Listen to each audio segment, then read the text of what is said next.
Anaemia मतलब खून की कमी। खून की कमी यूँ तो बहुत सारे उसके रीज़न हैं, लेकिन आज मैं बात करूँगी आयरन डेफिशिएंसी की, आयरन डेफिशिएंट एनीमिया, ठीक है, आईडी जिसको शॉर्ट फॉर्म में कहते हैं। ये बहुत कॉमन है आजकल के टाइम में बच्चों में, और जो एडोलेसेंट लड़कियां हैं उनमें। प्रेगनेंसी के समय तो बहुत सारी मदर में ऐसी एनीमिया की प्रॉब्लम आती है, क्योंकि उसमें रिक्वायरमेंट बढ़ जाता है और आयरन पे लोग फोकस नहीं कर पाते हैं। अभी बहुत सारे स्कूल में, गवर्नमेंट स्कूल में प्रोग्राम भी चलाया जा रहा है कि बच्चियों को, जो किशोरावस्था की बच्चियां हैं, उनको आयरन की टैबलेट्स दिए जाएँ। तो मैं उस पर बात करती हूँ। तो आयरन की कमी ऐसा नहीं है कि लड़कों में नहीं होती है, लड़कों में भी होती है, पर रिलेटिवली लड़कियों के कम होती है। 50 ईयर के बाद वापस से फिर लड़के हो या लड़की, महिला, उसमें आयरन की कमी स्टार्ट हो जाती है। तो इन सब पीरियड में कमी क्यों होती है? एक तो जब बच्चे होते हैं तो उनमें न्यूट्रिएंट्स की कमी हो रही है, इन जनरल खान पान अच्छा नहीं हो रहा है, तो आयरन की कमी देखी गई है। जब सब कुछ का कमी होगा तो उसमें नेचुरली आयरन भी कम हो जाएगा। दूसरा, जो लड़कियां हैं पीरियड्स के टाइम में ब्लीडिंग होने की वजह से वो अपना खास ख्याल नहीं रख पाती हैं, तो उस टाइम में भी आयरन की कमी उनके बॉडी में हो जाती है। प्रेगनेंसी के समय भी रिक्वायरमेंट बढ़ जाता है, ब्रेस्ट फीडिंग में रिक्वायरमेंट बढ़ जाता है, खान पान नहीं हो पाता है। साथ ही साथ जो डिलीवरी होती है उसमें इतना ज़्यादा ब्लड लॉस होता है कि उसके कारण भी आयरन की कमी बॉडी में हो जाती है। तो ये सारे रिस्क फैक्टर्स हैं जब आपको अपने पूरे लाइफ टेन्योर में एक बार रुकना होगा और आयरन का कोर्स करना होगा, या फिर आयरन रिच खाना खाना होगा। ये बताने की ज़रूरत नहीं है कि आयरन रिच फूड्स क्या है। जो भी ग्रीन लीफी वेजिटेबल्स है, आप गुड़ खा सकते हैं, चीनी की जगह गुड़ का ज़्यादा सेवन करें। और साथ ही साथ आप वो जो दूध में तो सब कुछ होता है, दूध is A complete food.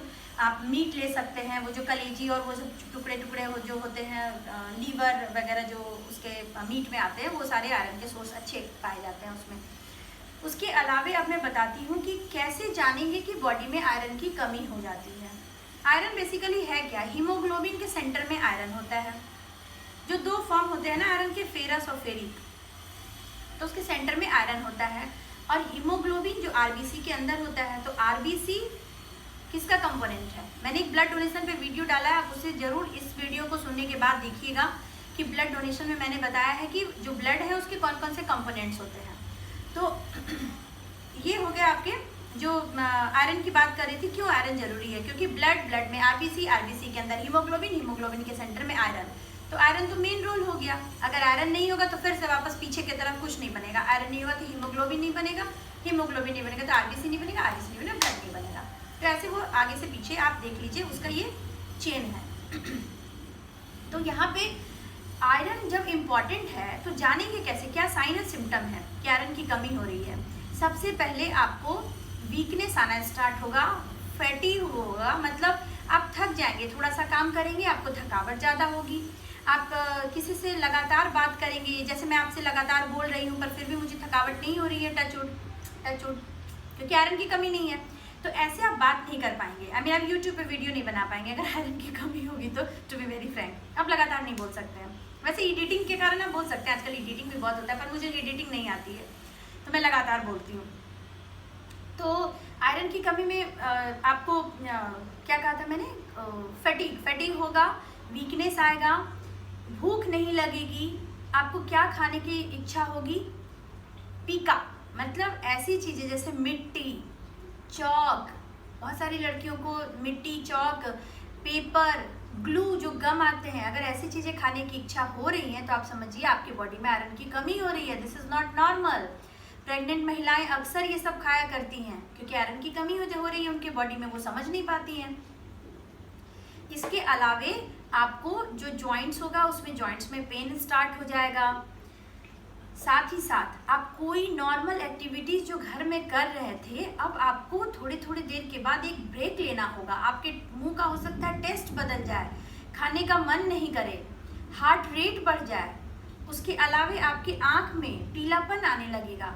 Doctor के पास जब आप जाएंगे देखेंगे आपका आँख जो लाल होना चाहिए था, नीचे ऐसे करके देखते हैं ना डॉक्टर, तो वहाँ पे आप खुद से भी देखेंगे सनलाइट में, लेकिन देखना चाहिए इसको, कभी भी नेचुरल लाइट में देखना चाहिए, ऐसा नहीं कि घर में बॉल बत्ती जला के देख लिया। तो आप देखेंगे कि आपको एनीमिया हो गया है। उसके अलावे जब आप नाखून देखेंगे तो नाखून टूटने लगेगा, उसके साथ साथ नाखून पे वाइट कलर की जो लाइंस है वो आ जाएंगी। जब छोटी थी मैं स्कूल में पढ़ने जाती थी तो वाइट लाइन अगर किसी फ्रेंड के नाखून पे हुआ करते थे तो वो कहती थी कि उनकी मम्मी कहती है कि इससे विद्या बढ़ता है। तो मैं भी सोचती थी कि मेरा क्यों नहीं है, शायद मैं कमज़ोर हूँ क्या पढ़ाई में, मेरा तो विद्या बढ़ ही नहीं रहा है। तो ऐसी बात नहीं, ये सब मिथ है, पर इंटरेस्टिंग है, चलो कुछ तो है। तो ये जो वाइट लाइन अगर आपके नेल पे आ रहे हैं तो विद्या नहीं बढ़ रहा है, बल्कि ब्लड की कमी हो रही है, और विद्या लेटर स्टेज में घट जाएगा। विद्या पढ़ने से बढ़ता है और किसी चीज़ से नहीं बढ़ता है, इसलिए मिथ से बाहर निकले।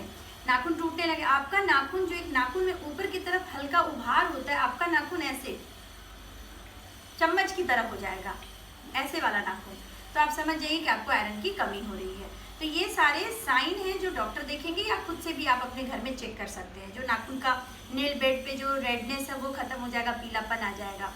तो अब जब आपको आयरन की कमी होगी, आपने पहचान लिया, तो आपको करना क्या है, इसके लिए आपको आयरन के टैबलेट लेने होंगे। आयरन का जो टैबलेट आप लेंगे, जैसे फेरस सल्फेट है या जो भी मार्केट में आपको इजीली अवेलेबल है आयरन का टैबलेट, पहले ओरल से ही हम लोग स्टार्ट करते हैं।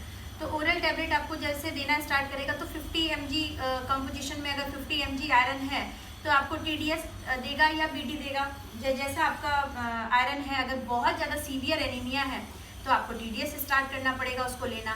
तो जब आप उसको 3 बार लेंगे तो धीरे धीरे करके मिनिमम 100 जो होता है वो उसका रिक्वायरमेंट है बॉडी में आना चाहिए। अगर आपके बॉडी से 2.5 ml ऑफ ब्लड निकाल दिया जाए तो इसका मतलब 1 मिलीग्राम आपका आयरन कम हो जाता है बॉडी में, आप समझ रहे हैं। और नॉर्मली जब हम लोग स्टूल में भी नॉर्मली हम लोग आयरन लॉस करते हैं। आप कहेंगे कि मेल में आयरन की कमी क्यों होती है, क्योंकि स्टूल में भी आयरन जाता है जाने अनजाने। 2 to 3 ml of blood stool में हमेशा निकलता, हर दिन, ये दिखता नहीं है। दिखने की बात है तो अगर जब हम ब्लड टेस्ट में जाएंगे तो ब्लड टेस्ट में हम देखेंगे कि आयरन जो निकल रहा है वो जब तक 60 ml स्टूल में नहीं होगा तो स्टूल टेस्ट में वो डिटेक्ट भी नहीं होगा। 60 ml के नीचे, उससे ज़्यादा होगा तभी डिटेक्ट होगा। अब इसको डिटेक्ट करने के लिए, कंफर्म करने के लिए कुछ टेस्ट होते हैं, सीरीज ऑफ टेस्ट है जो आपको डॉक्टर कराएंगे। जैसे आयरन के लिए हीमोग्लोबिन किया जाएगा, MCV किया जाएगा, MCHC वो जो होता है वो टेस्ट करते हैं। सीरम फेरेटिन टेस्ट होता है, ट्रांस फेरेटिन परसेंटेज सेचुरेशन देखा जाता है। तो ये सब घटने लगेगा, जितने भी RBC इंडेक्स हैं वो सारे घटते हुए क्रम में आने लगेंगे। और उसका नॉर्मल वैल्यूज़ होता है, उससे अगर घटने लगा इसका मतलब आयरन की कमी होने लगी। तो आपको टैबलेट दिया जाएगा, ओरल से स्टार्ट किया जाएगा। ओरल टैबलेट यूजुअली ऐसे टैबलेट जब प्रेग्नेंट लेडी को भी सब्सक्राइब किया जब प्रेस्क्राइब किया जाता है, सब्सक्राइब यूट्यूब पे ज़्यादा वीडियो बनाने से प्रेस्क्रिप्शन की जगह सब्सक्रिप्शन निकलने लगता है। तो जब आपको सॉरी सब्सक्राइब कर लीजिएगा।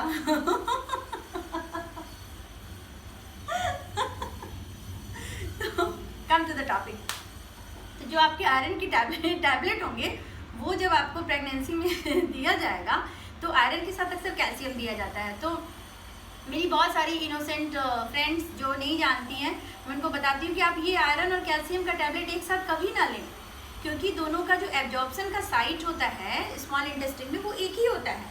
तो एक एब्जॉर्प्शन के साइड पे, सपोज ये एब्जॉर्प्शन साइड है, उस पर एक आयरन का मॉलिक्यूल आके बैठेगा, तो या तो एक बार में आयरन बैठेगा या फिर एक बार में कैल्शियम बैठेगा। अगर कैल्शियम बैठ गया तो आयरन नहीं, आयरन बैठ गया तो कैल्शियम नहीं, तो दोनों में से किसी एक की बेनिफिट आपको मिलेगी। तो इसलिए आयरन और कैल्शियम की टैबलेट को अलग अलग टाइम पे लें। यूजुअली आयरन एम्प्टी स्टमक में लिया जाता है, क्योंकि आयरन के बेस्ट एब्जॉर्प्शन के लिए कहा जाता है कि कोई सिट्रस सब्सटेंस के साथ खाना चाहिए, फ्रूट के साथ खाना चाहिए। जैसे आप एम्प्टी स्टमक में आपके गैस्ट्रिक जूस भी निकलते हैं, उसका भी जो pH होता है वो एसिडिक होता है, तो उसमें भी आयरन का एब्जॉर्प्शन, जब वहाँ से वो आयरन जो फोर्टिफाइड मिल्क फूड है उसके साथ जब आयरन आपके डुओडेनम के बाद जब proximal part of the jejunum में जब जाएगा तो उसका एब्जॉर्प्शन बहुत अच्छा होगा। इसलिए आयरन एम्प्टी स्टमक में या इन बिटवीन मील लेना चाहिए, और हो सके तो साथ में आप एक नींबू उसके साथ खा लीजिए तो उसका एब्जॉर्प्शन और अच्छा होगा। I mean, अगर आप TDS ले रहे हैं या BD ले रहे हैं तो कंप्लीट एब्जॉर्प्शन हो जाएगा। तो ओरल आयरन लेने से क्या होता है, कभी कभी कॉन्स्टिपेशन हो जाता है, मुंह का स्वाद बदल जाता है। अगर आपको सीवियर कॉन्स्टिपेशन होने लगा आयरन लेने की वजह से, तो फिर आपको आयरन उस फॉर्म से आपको हटा के आपको आईवी देना पड़ेगा। साथ ही साथ आपके जो स्टूल होंगे वो भी डार्क कलर के स्टूल होंगे, तो घबराने की बात नहीं है। अगर आप आयरन ले रही हैं तो आपके स्टूल में डार्क कलर आएगा। अगर पालक का साग वगैरह खाने पे ऐसे भी स्टूल थोड़ा ग्रीन कलर का हो जाता है। जब आप आयरन कंटेनिंग फूड या आयरन लेंगी तो आपके स्टूल का कलर चेंज हो जाएगा। This is normal. तो इसके बाद अगर आपको और ज़्यादा रिक्वायरमेंट है और आप नहीं ले पा रही हैं ओरल, उसका डाइजेशन ठीक से नहीं हो पा रहा है, तो आपको आईवी दिया जाएगा। आईवी फॉर्म में या तो शॉर्ट में दिया जाएगा या इन्फ्यूज़न दिया जाएगा नॉर्मल सलाइन में डाल के। तो ये इन्फ्यूज़न का प्रोसेस थोड़ा 15 मिनट का हो सकता है। इसमें धीरे धीरे आपके बॉडी में आयरन बढ़ेगा। अगर उससे भी ज़्यादा कहीं ब्लड लॉस हो गया या कमी किसमें नॉर्मल इन सब प्रोसेस के अलावे अगर आपका ब्लड लॉस हो जाता है या आपकी बॉडी में कोई ऐसा एनीमिक प्रोसेस जैसे हेरिडिटरी स्फेरोसाइटोसिस या थैलेसेमिया, हीमोफीलिया ऐसी बीमारी है, तो उसमें भी आयरन की कमी आएगी। साथ ही साथ अगर आपके पेट में एच पाइलोरी इन्फेक्शन है, गैस्ट्राइटिस का प्रॉब्लम है, तो उसमें भी ब्लीडिंग होता है। तो इंटरनल ब्लीडिंग जो भी आपके बॉडी के अंदर हो रहा है या कोई ड्रग्स ले रहे हैं जिसके अंदर ब्लीडिंग हो रही है, तो आप जाने अनजाने आपके बॉडी में आयरन की कमी स्टार्ट हो जाती है। इसलिए अपने आप को, अपने शरीर को, अपने टेस्ट को, अपनी कैपेसिटी को वो जज करते रहे। और आईवी रूट से जब हम लोग देते हैं तो उसमें बहुत जल्दी इंप्रूवमेंट होने के चांसेस होते हैं। किसी किसी को एलर्जिक रिएक्शन भी हो जाता है, तो वो सब डॉक्टर देख लेंगे, क्योंकि आईवी तो आप ऐसे भी घर में आपको लगाना नहीं हो, आपको हॉस्पिटलाइज होकर करना पड़ेगा, तो उसके लिए वो डॉक्टर काफ़ी हैं।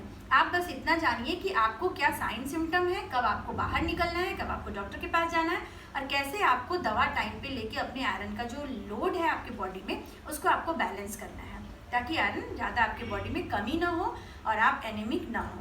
एनीमिया होने की वजह से आपका शरीर पीला हो जाता है। बहुत लोगों को लगता है हम भूरे हो रहे हैं, पर ये सब मिथ है, इनसे बचें।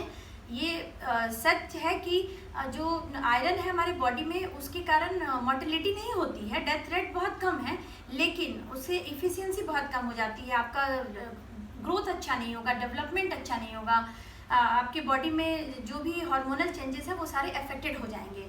जो ग्रोथ आपको 14 ईयर में होना चाहिए वो आपको लेटर स्टेज 18 ईयर में जाके होगा, आपकी हाइट नहीं बढ़ेगी। तो ये सारे प्रॉब्लम आपको आयरन की वजह से होंगे। इसलिए आपके जो भी स्कूल में प्रेस्क्राइब किए जाते हैं, साथ ही साथ अगर आपके बॉडी में जो पेट में कहते हैं ना कीड़ा हो गया, अगर वो भी है तो आपका आयरन कमी हो जाएगा, क्योंकि वो कीड़ा क्या करता है, ब्लड लॉस कराता है ब्लड वेसल्स के अंदर। तो वो जो एंटी हेलिमिंथिक ड्रग ले लीजिए आप, एल्बेंडाजोल ऐसे भी सप्लाई है, गवर्नमेंट सप्लाई है, आप हॉस्पिटल में जाके आप कंसल्ट करें। या इस तरह की चीज़ें जो पीका मैंने कहा वो सब खाने की अगर इच्छा हो रही है तो this is the knocking sign, alarming sign, you should visit to your doctor. और ऐसे आप अपना ख्याल रखें, स्टे हेल्दी, स्टे सेफ। अभी लॉकडाउन 2 में सभी लोग हैं, मैं उम्मीद करती हूँ अपने खान पान पे ध्यान देंगे। खासकर महिलाएं जो प्रेग्नेंट हो रही हैं इस दौरान काफ़ी, वो आयरन के एक सोर्स को हमेशा खाने में ज़रूर ऐड करें। और आयरन की गोली अगर आपको प्रिस्क्राइब की गई है तो आप ज़रूर लें। और stay healthy, stay safe. Thank you.